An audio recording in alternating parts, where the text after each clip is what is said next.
Chief Son, some have characterized January 6th as an intelligence failure. Is it true that when you were Chief of Police, Ms. Yogananda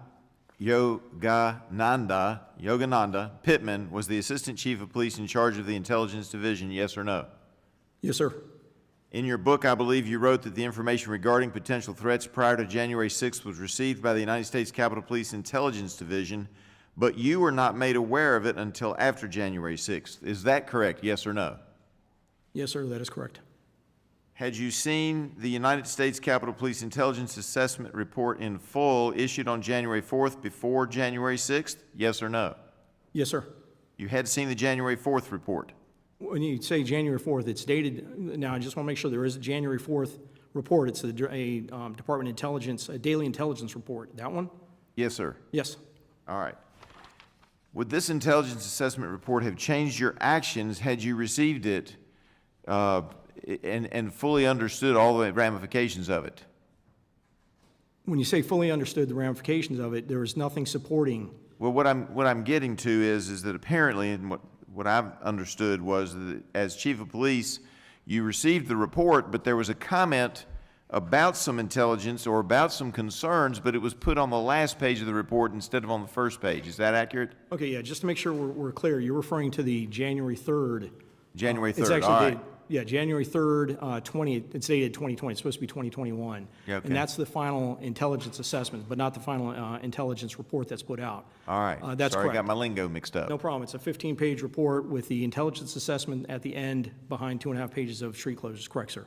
Well, wouldn't you expect there to be some kind of a warning on the front page or an alert or a highlighting of the fact that there might be a concern by your intelligence department? When you see the amount of intelligence that they had in advance, and you can look at some of the testimony from the people that put it together, there was a failure to include specific intelligence that would have been critical to my men and women to be better prepared for that day. Yes.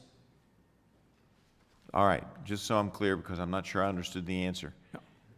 Was there something highlighted in the report, or was it that there wasn't information that you needed to get to your officers?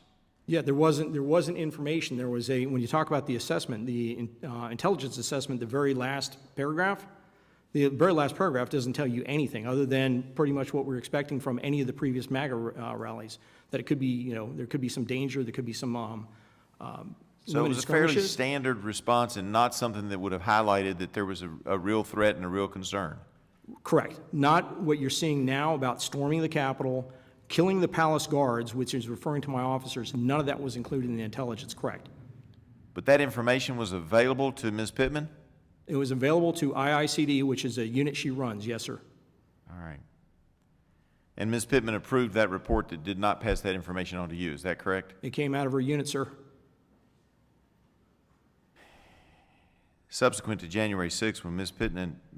Pittman was retiring, she was given what I call a sweetheart deal from the United States Capitol Police.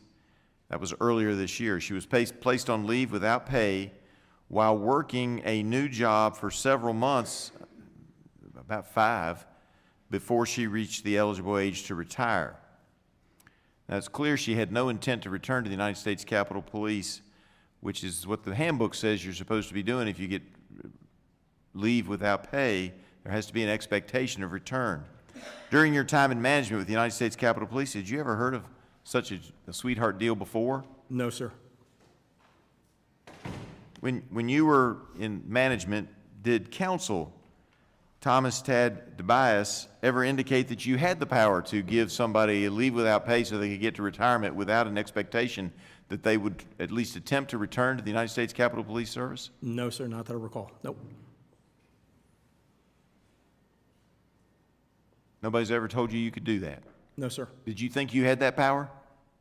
It's written in the policy that you can't offer. You can't offer it, but there's a requirement there be an expectation to return. In this Right. case, there was not. That is correct.